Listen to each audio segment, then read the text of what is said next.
നമസ്കാരം. സീ മലയാളം ന്യൂസിനൊപ്പം ഉള്ളത് ശ്രീ അമൽ ഫാബിയൻ. അങ്ങനെ പറയുമ്പോൾ കുറച്ചും കൂടെ വിശദമായിട്ട് പറയണം. ഭാഷാ വിദഗ്ധനാണ്, ഇംഗ്ലീഷ് ഭാഷാ വിദഗ്ധൻ. അദ്ദേഹത്തിൻ്റെ പുതിയ പുസ്തകമാണ് എൻ്റെ പക്കലുള്ളത്, ശ്രീ അമൽ ഫാബിയൻ്റെ.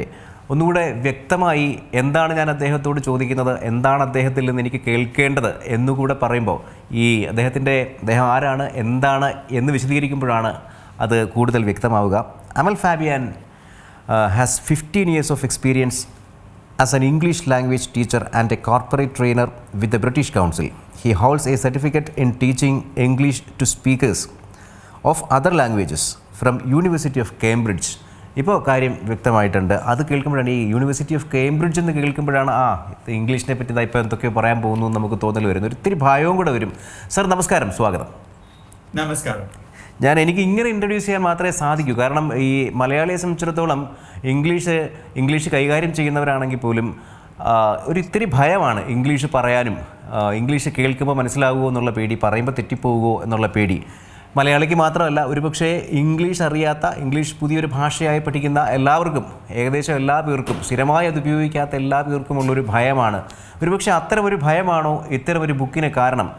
ആരാണ് താങ്കളുടെ target audience? Hello, thank you for having me. There is no need to be afraid of English. It is just one language, like other languages. It's just another language. The target audience for my book is children. So 9 years old and up. അതുകൊണ്ടായിരിക്കണം in the garden of grammar എന്നാണ് പുസ്തകത്തിൻ്റെ പേര്. ഗ്രാമറിൻ്റെ പൂന്തോട്ടത്തിൽ. Grammar ഒരു മസ്റ്റാണോ എന്നൊക്കെ ചിലപ്പോൾ ഒരു സംശയമൊക്കെ, അല്ലെങ്കിൽ അങ്ങനെ ഒരു സംഭാഷണമൊക്കെ വന്നിട്ടുണ്ട് പലപ്പോഴും. ഭാഷ സംസാരിക്കുന്നതിന് ഗ്രാമർ ആവശ്യമാണോ? സ്പീക്കിംഗ് ലാംഗ്വേജ് അതൊരു പ്രധാനപ്പെട്ട ക്വസ്റ്റ്യനാണ്. എന്താണ് സർ താങ്കളുടെ അഭിപ്രായം? So grammar is important. Many times now globally, teachers are not teaching grammar and they are saying that there's no need for grammar. But actually, as a teacher, and I also have international students, the number one problem is grammar. So if your foundations are not strong, then it's very difficult to improve your language skills. ഈ language skill എന്ന് പറയുമ്പോൾ ഈ English ജീവിതത്തിന് ആവശ്യമായി വരുന്നവർക്ക് അവിടെയാണോ താങ്കളുടെ ഈ നേരത്തെ പറഞ്ഞ ടാർഗറ്റ് ഓഡിയൻസ് എന്ന് പറയുന്നത്? കാര്യം ഇനിയിപ്പോൾ ഇംഗ്ലീഷ് കൂടുതൽ ആവശ്യമായി വരും എന്നുള്ള നിലയ്ക്കാണ് കാര്യങ്ങൾ. ഇന്ത്യയെ സംബന്ധിച്ചിടത്തോളം, പ്രത്യേകിച്ചും മലയാളികളെ സംബന്ധിച്ചിടത്തോളം എല്ലാവരും എഡ്യൂക്കേറ്റഡ് ആണ് എന്ന് പറയേണ്ടി വരും. ഒരു ഗ്രാജുവേഷനെങ്കിലും ഇല്ലാത്ത ആരും കേരളത്തിൽ ഇല്ല എന്ന സ്ഥിതിയുണ്ട്. പക്ഷേ അവർക്കും ഇംഗ്ലീഷ് കാര്യമായി സംസാരിക്കാൻ പറ്റുമോ എന്നുള്ളൊരു പ്രശ്നമാണുള്ളത്. Yes, so English is important for almost everyone, I think, now, because we're living in a globalized world. So it's not only talking to other people from India, but also talking to other people from the world. So the common language is English. So if you go to Japan, if you go to Germany, if you go to Brazil, you will be speaking in English. So that's why it's such an important language. ഈ മലയാളിയുടെ ഇംഗ്ലീഷിനെ പറ്റി ഒരു പരാതി എപ്പോഴും കേൾക്കുന്നത് technically proficient ആണ്. English of Malayali sometimes it is called as Manglish.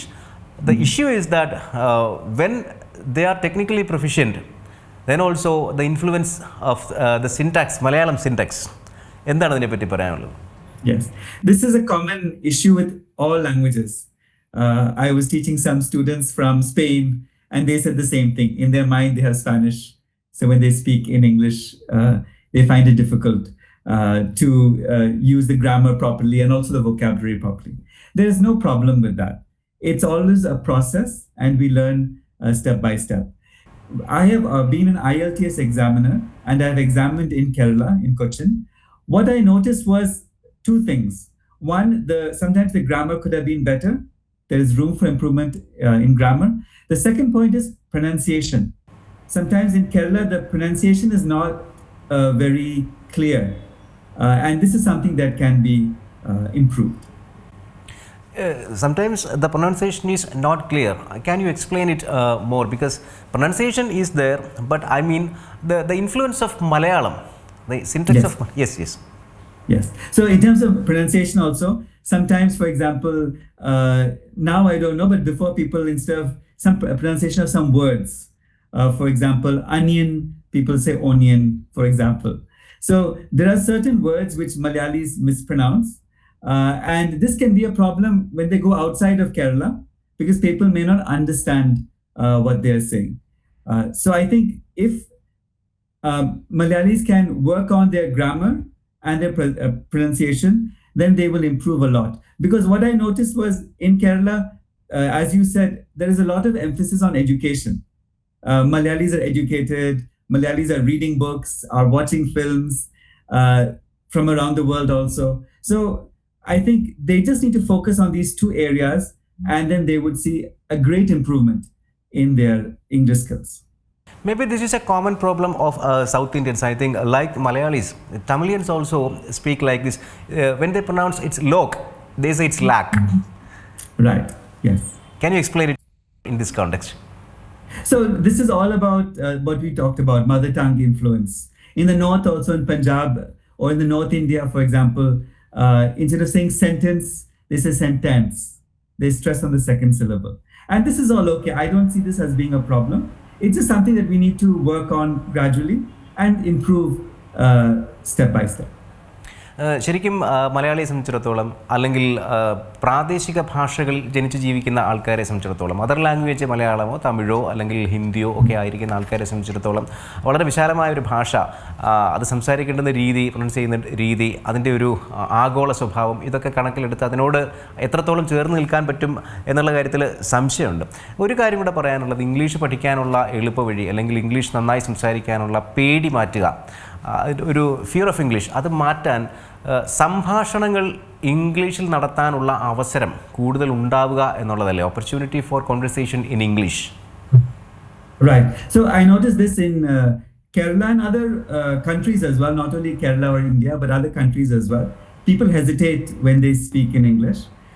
Now we are living in a world where English is all around us. On YouTube, you can watch English documentaries or series. You can watch the news in English. If you have Netflix or Amazon, you can watch programs in English.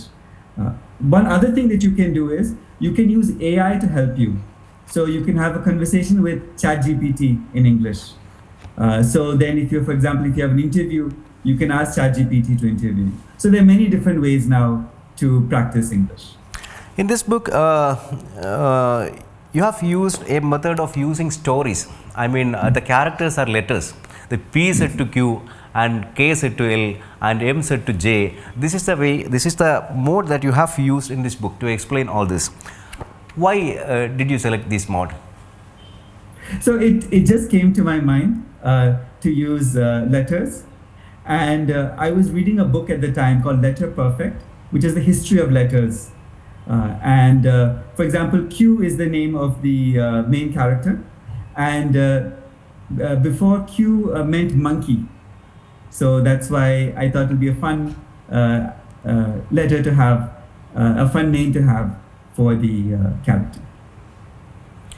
നമുക്ക് English ഏറ്റവും നന്നായി പഠിക്കാൻ നമ്മളെ സഹായിക്കുന്ന യൂണിവേഴ്സിറ്റികൾ ഈ കേരളം പോലെയുള്ള പ്രദേശത്തൊക്കെ ഉണ്ടോ എന്നുള്ള കാര്യത്തിൽ എനിക്ക് സംശയം പലപ്പോഴും തോന്നിയിട്ടുണ്ട്. ഒരു മികച്ച യൂണിവേഴ്സിറ്റികൾ എടുത്ത് നോക്കുമ്പോൾ ലാംഗ്വേജിന് അത്രത്തോളം ഇമ്പോർട്ടൻസ് കൊടുക്കുന്ന യൂണിവേഴ്സിറ്റികൾ, അതിൻ്റെ ഒരു നിലവാരം അത് കേരളത്തിൽ കുറവാണ് എന്ന് പലപ്പോഴും തോന്നിയിട്ടുണ്ട്. ഇന്ത്യയിലും ഈ പറഞ്ഞതുപോലെ സംസ്ഥാനങ്ങൾ കേന്ദ്രീകരിച്ചുള്ള സർവകലാശാലകളിൽ ഈ പ്രശ്നമുണ്ട് എന്നുള്ളതാണ് തോന്നുന്നത്. താങ്കൾക്ക് എന്താണ് തോന്നിയിട്ടുള്ളത്? ഇംഗ്ലീഷ് കുറച്ചും കൂടെ ആർജവത്തോടെ സർക്കാരുകൾ അതിനെ കാണേണ്ടതല്ലേ? സർവകലാശാലകൾ അതിനെ കാണുന്ന തരത്തിലുള്ളൊരു വിദ്യാഭ്യാസ സംസ്കാരം രൂപപ്പെടേണ്ടതല്ലേ? What I have noticed is that when you become an adult, it becomes difficult to improve your English, especially your grammar. The best time to learn English is when you are a student, 9 years old, 10 years old, 11 years old. That is there you can build your foundations. And so this is an issue, and maybe universities can do more. But I feel that what's most important is that students at school learn their foundations, and then that will be with them for the rest of their lives. So, more number of English medium schools and English speaking schools should be here in states like Kerala. No, it does not have to be English medium schools. It can be in Malayalam as well. But the English teaching has to be strong. So that foundation has to be strong. Once the foundation is strong, the children themselves will improve their English. How can it be possible? Because you know the characters of a government school Even when there is an English medium, is it possible for government schools to teach like this? It is possible. It's possible to teach like this. And I know that in Kerala, there's a lot of emphasis on innovative ways of teaching. So this is possible. Also, I understand in government schools, there are many students. So the teacher also has a lot of work to do. It's difficult for the teacher to manage all those children. And in that way, AI can help. So AI can be an assistant to the teacher, and the children can practice with AI. And after that, they can practice with their classmates. So the reality is that in a state like Kerala, government schools are there, CBSE schools are there, ICSE schools are there. The way they consider English is totally different. Have you observed this, and how you analyze this? So I haven't observed that they consider it differently. I think what you mean is the approach to English language learning is different. Yes, so it's different, and this has to change. Because, for example, if you're going to make English a boring subject, if you're going to make grammar especially a boring subject, then the children will not learn. Many children will not learn. Then the problem is, when they become adults, they suddenly find out that they need to learn English to get a good IELTS band score, or to get an interview, to clear an interview. By that time, it's very difficult to improve their English. So as I said before, the best time to learn is when they are young, and also English should be taught in a way that is fun and engaging. Have you noticed an incident in which our Rajya Sabha MP A.A. Rahim visited Karnataka, and one reporter asked a question in English and he was struggling to say answer in English? That became a huge troll all over India. It was noticed very much, and it was a great troll, and it was politically used for humiliating this MP. And also in one another incident, the Higher Education Minister of Kerala, R. Bindu, she was also had gone through the same situation for her English. So how can we develop the society like this, like they are speaking English fluently and without hesitation? Right. First of all, I like to say that if someone doesn't speak English well, it's not a problem. We should not make fun of them, because English, like I said, is just another language. So if you find it difficult to speak in English, or if you say something which is not clear, it's okay. I don't think we should make it into an issue. In India, we seem to equate good education with good English, and this is not the case. This is not true. And in many other countries also, people are fluent in their own languages, and these are all developed countries. So there's no need to put English onto that pedestal. But as a society, it's good for us to learn English, because then we will be more able to communicate with people from outside. And like I said, we should not treat English as a very difficult subject. We should approach it in a more playful manner. And we should not be afraid of making mistakes. Even if you make mistakes, it's okay, as long as we can learn from those mistakes. See, this book, how the students should go through this book? What is the academical way that they wanted to read this?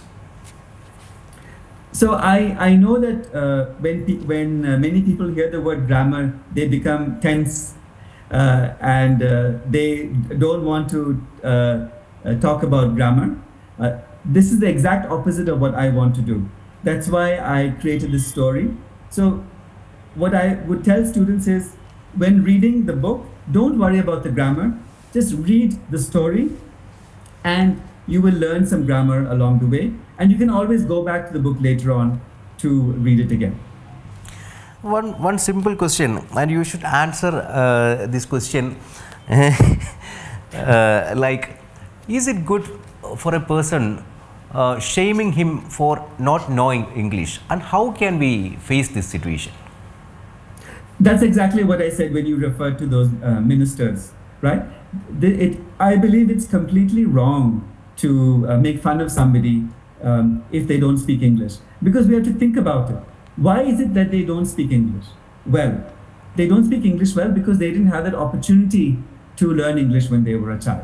So it's not their fault. So we should not shame people for their accent or for making grammatical errors. What's most important in English or any other language is that there is communication. So if you have an open mind and if you're able to understand the person, that's all that matters. How can we use AI? So, like I said, one way to do it is we can tell AI that we are conducting or we have to appear for an interview. So, for example, if I have to appear for an interview in the hotel sector, I can tell AI I am 21 years old and I am going to appear for an interview with a hotel and I want to be in the customer service department. Please ask me some questions. Then AI can ask you some questions and you can respond to those questions. That's one way. The second way is if you have written an essay, you can ask AI to correct it for grammar. So you can say, AI, this is my essay. Please check for any grammatical errors. What you should not do for AI or with AI is you should not take something from AI and claim that it's your own. So you should not ask AI to write your essay and then submit it in your school or college or ask AI to write a report and submit it at work. Because if you do that, then you are not using your brain and you're doing a disservice to your brain. And also there may be many mistakes in that report or essay that you're handing over. Probably what happens here is if there is an option like AI to get an essay, I will give my content. This is what I wanted, so please give me an essay to submit in the class. അതാണ് ചെയ്യരുത് എന്ന് പറയുന്നത്. സാധാരണ പ്രേക്ഷകർക്ക് മനസ്സിലാകാൻ വേണ്ടിയിട്ടാണ് പറയുന്നത്. അതായത് ഇപ്പോൾ എയോട് നമുക്ക് എങ്ങനെ ചോദിച്ച് പഠിക്കാമെന്ന് അദ്ദേഹം പറഞ്ഞ മറുപടി ഞാൻ ലളിതമായിട്ടൊന്ന് പറയാം. അതായത് എയോട് പറയുക, ഞാനൊരു ഇൻ്റർവ്യൂവിന് പ്രിപ്പയർ ചെയ്യുകയാണ്, അപ്പം ഞാൻ ഇന്ന ചോദ്യങ്ങൾ ചോദിക്കാൻ ആഗ്രഹിക്കുന്നു, അപ്പോൾ ഞാൻ എന്തൊക്കെയാണ് ചോദിക്കേണ്ടത്, അപ്പോൾ എ ഐ കൃത്യമായിട്ട് എനിക്ക് ഇങ്ങോട്ട് പറഞ്ഞു തരും. അത് നമ്മൾ ഫോളോ ചെയ്യുക. അതുപോലെ എനിക്കൊരു എസ്സേ എഴുതി തരൂ എന്ന് എ ഐയോട് പറയരുത്, പകരം എനിക്കൊരു എസ്സേ പ്രിപ്പയർ ചെയ്യാനുണ്ട്, അതിന് വേണ്ടുന്ന കാര്യങ്ങൾ തരൂ എന്ന് പറഞ്ഞ് നമുക്ക് അങ്ങോട്ട് കൊടുക്കാനുള്ളത് കൊടുക്കുക, അത് കറക്റ്റ് ചെയ്യാൻ എ ഐയോട് ആവശ്യപ്പെടുക. ഇതാണ് താങ്കൾ ഉദ്ദേശിച്ചത് ഞാൻ കരുതുന്നു. So what I was saying, when it comes to AI, do not become overly dependent on AI, because here's the problem. If you write an essay for school using AI, no problem, you may get your marks. College as well, no problem. When you join a company and you get help from AI, again, no problem, you can manage. But as you become older and as you rise in the corporate ladder, you need to think for yourself. You need to express yourself. You need to express complex thoughts. You need to talk about some sensitive issues. And then, if you have not been developing your language skills, if you have not been developing your critical thinking skills, you will find it difficult to express yourself at that point. So that's why it's important to always use your brains. In case of a book, when we use this book to study grammar, there are also the same situation. I think when we are trying to study grammar from a book, it's very difficult if we don't have a basic information or basic language knowledge. What do you say about this? That's right. So if your grammar is weak, then it becomes difficult, like you said, even to read, it becomes difficult, even to listen. So even if you're listening to a program and you may understand the words, but if your grammar is weak, then you may not be able to understand the full meaning. So that is the importance of grammar. It's like the blueprint of the language. So it's important to have a good foundation in grammar. I'm not saying that you have to become a professor in grammar or in English literature, but it's good to have a strong foundation in grammar, and this would help you for the rest of your life. So what your advice is, if possible, you read one page a day, is it? From my book? Yes, from any book. One page, or even you could read one chapter a day. That would be fine as well. And also, it will be good if you have a reading habit also, right? That's very true. A reading habit is very important.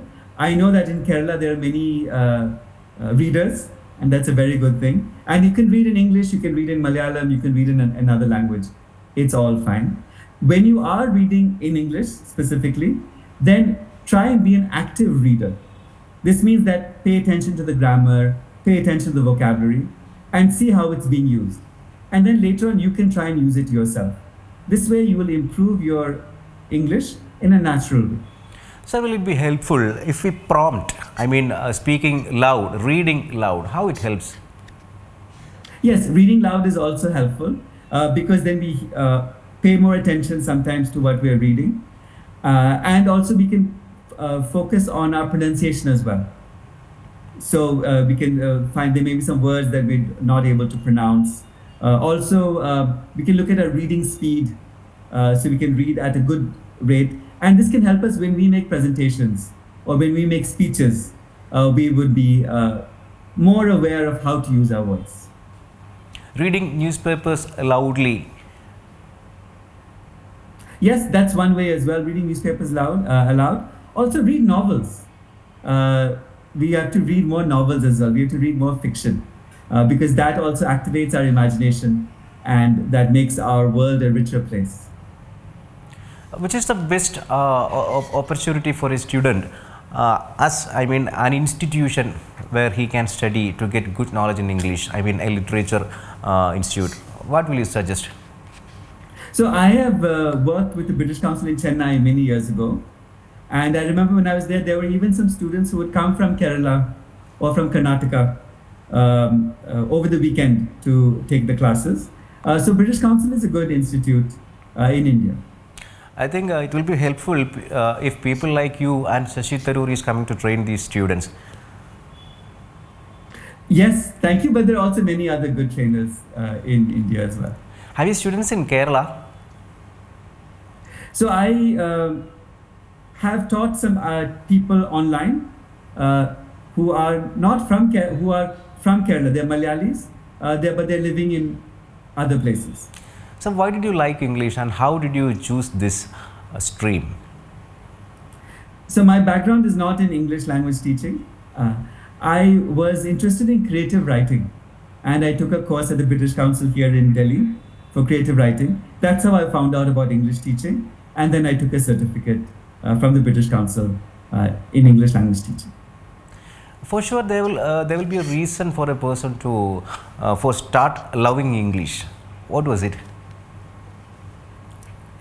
I think it's just reading. So the stories. When I was young, I used to read stories, and when I became older, I used to read even more books, and that's why I fell in love with the language. This is a basic thing that you can pass, the basic message that you can pass to the society. Children of age between 9 and 15, right?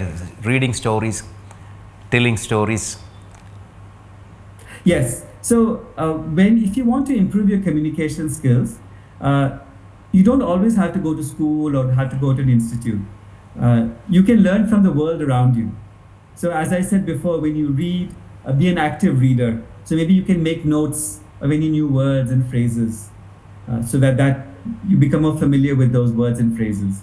You can also be an active listener. So when you're listening to music, when you're listening to someone singing, or when you're watching your favorite program, pay attention to the words that are being used, pay attention to the pronunciation, pay attention to the grammar, and that way you will naturally improve. എന്തായാലും കുറച്ച് സമയം see Malayalam ന്യൂസിനൊപ്പം അദ്ദേഹത്തെ കിട്ടിയതിൽ വളരെ സന്തോഷമുണ്ട് sir. For your information, I am very happy that I had a conversation with you with my imperfect English, and we are very happy to be with you here. Thank you so much. Thank you for having me. ഏറ്റവും പുതിയ വാർത്തകളും വിശേഷങ്ങളും വിരൽ തുമ്പിലറിയാൻ see Malayalam news എല്ലാ digital പ്ലാറ്റ്ഫോമുകളിലും ലഭ്യം.